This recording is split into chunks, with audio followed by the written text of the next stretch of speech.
UX is tough, not because of the work itself, but because of everything around it. The pressure, the politics, the self-doubt.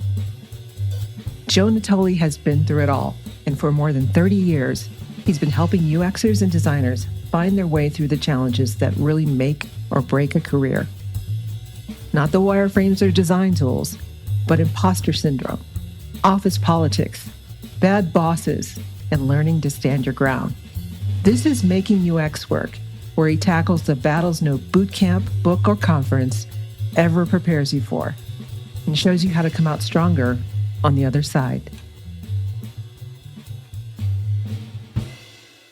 If you were to ask a stadium full of people, what are you afraid of? I will bet you every dime I've ever made that the answer the majority of them will give is some variation of this one. I'm afraid my mother was right about me. I'm no good. I'm not enough. I never was. I never will be for her or anybody else. Familiar, yeah? Well, if that's the case, I have 2 words for you. Own that. Because she wasn't right. You know why? Because you wouldn't have overcome every obstacle in your path up to now if she was right. You wouldn't be listening to me right now if she was right, because you'd have given up on trying to change or grow or improve. You wouldn't have finished school. You wouldn't have got that certificate. You wouldn't have taken those courses. You wouldn't have gone through that boot camp or learned that software, or you get the idea. And like I say to a lot of the folks I give career advice to in my coaching practice, you wouldn't have a job if she was right. Now, it's hard to see that, I know. But this is a simple, unassailable truth. And it's one that I give to people new to my profession almost every single week of my life. I can't tell you how many people I've talked to who've literally just landed a new job, and their imposter syndrome, like we've talked about in the last couple episodes, is completely off the chart. And what I tell them is that you have to repeat this to yourself like a mantra. I got this job because I was good enough to get this job. That's the truth. Full stop, end of story, okay? They didn't give it to somebody else, they gave it to you. That's not an accident. That's not a miracle. That's not a freak coincidence like, oh, hey, they were tossing jobs out the window and this one just accidentally hit me now, so it's mine. Ha ha. It doesn't work that way. You have to do the work. You got to jump through the hoops. You got to climb the obstacles. You have to educate and improve. And on some level, you have to believe in yourself.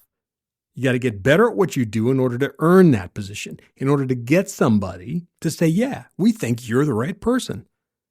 That's earned, not gifted. I cannot tell you how many people I coach who have bosses who are actually allies, who do everything in their power to set these folks up for success. And in many cases, that means taking the reins off and giving them a healthy dose of responsibility and a mandate to go, take charge, run the room, so to speak. And sometimes, quite honestly, that's done in a very firm, sort of tough love kind of way. You need to step up here. And folks ask me, why is he pushing me so hard? My answer is because he's pretty goddamn sure that you can do it. That's why he's pushing you so hard. And he's also pretty sure that you deserve it, that you can handle it. Okay? Now, quick segue, but this is related. Ask me how good I am at receiving praise. Well, Joe, how good are you? Not very fucking good at all. Better than I used to be, though. I'll give myself that. I used to deflect, okay? Instantly. Whenever someone said something nice to me, I would always deflect, push it away. But what I do now is I say the first thing that comes to my mind, which is, I'm really honored by that. Thank you. And that's the word, honored. Because I really do feel genuinely moved. I feel genuinely honored when someone says something kind about me. But inside, the honest truth is that it's really fucking hard to hear and accept.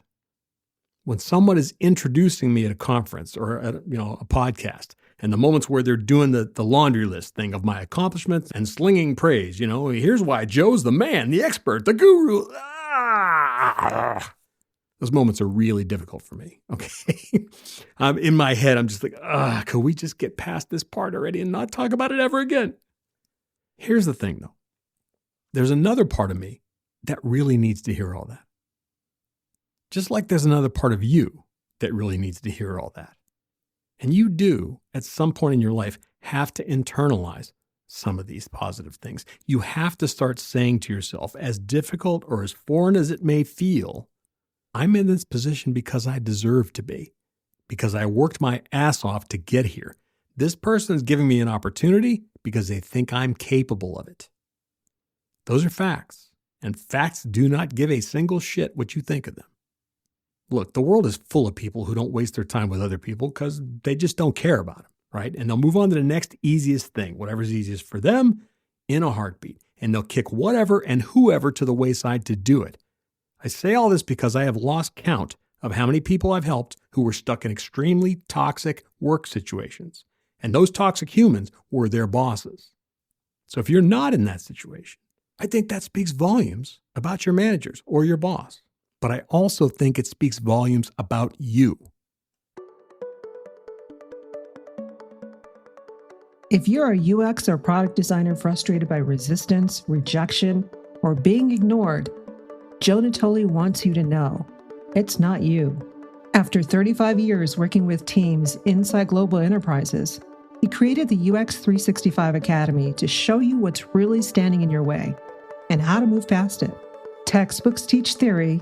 Joe teaches reality. This is practical, real-world UX, taught by someone who's lived it. Learn more at ux365academy.com for the way it actually is, not the way it's supposed to be. Throw a stone in any direction and you will find people at the helm who care only about their own intent, their own agendas, at the expense of everybody and everything else. The world is full of that, and companies are full of that. The UX and design professions are also full of that, particularly some of the elders of the village who should damn well know better. But it is not my job to change them, and it is not yours either. It's your job to change the way that you react to them, to what they say and what they do. It is your job to set boundaries, to learn to assert yourself regardless. Not in some loud, boisterous, confrontational way, but just in a way that quietly, confidently, clearly says, I'm here. This is my space. This is what I do. I have a right to express these thoughts, these opinions, these directives. If I'm in charge of doing this work, then I have a right to dictate how it goes until proven otherwise. This is a process, okay?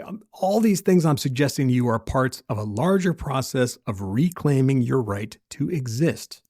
Your right to be respected and treated with kindness and dignity. Your right to say no in the face of anything else. Again, I have the right to do this, not because I'm always correct, not because I'm better, not because I'm divinely appointed, but because I am human and I deserve a certain amount of respect and I am as capable as anybody else. Okay? Like I said to you last episode, this isn't about them. It's about you.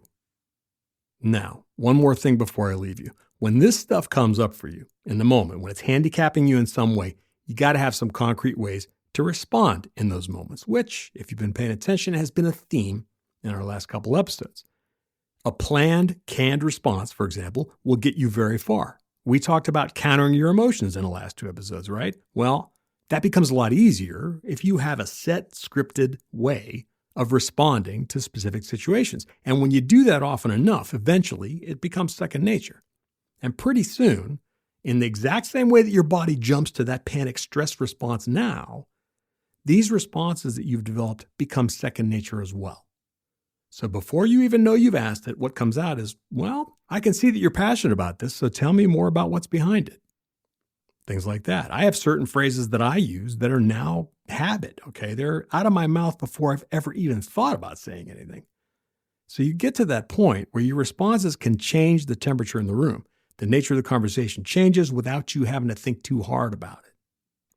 So as I wrap this up, I'd like you to think about some of the things I've said, and whatever occurs at work between right now and the next time we get together, I want you to look for opportunities to try and use some of these ideas that we've discussed, okay? Try them. Just see what happens. And here's the key. Don't judge whether or not you do a good job of countering your emotions. These are just things to try, nothing more. This isn't about winning or losing. The only important thing right now is that you give it a shot. Doesn't matter how it goes, doesn't matter what the outcome is, Okay? Promise me you're not going to do the thing where you're like, oh shit, it didn't work. I suck at this. I can't do this. All right? Don't do that. Doesn't matter. Just try some things out, see how it makes you feel. Take notice of what works and what doesn't, what feels comfortable and what doesn't. All right? Until next time, as always, onward and upward.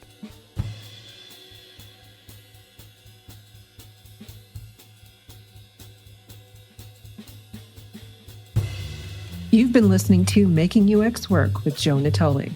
Honest talk about the hidden challenges that shape a design career. See you next time. And until then, onward and upward.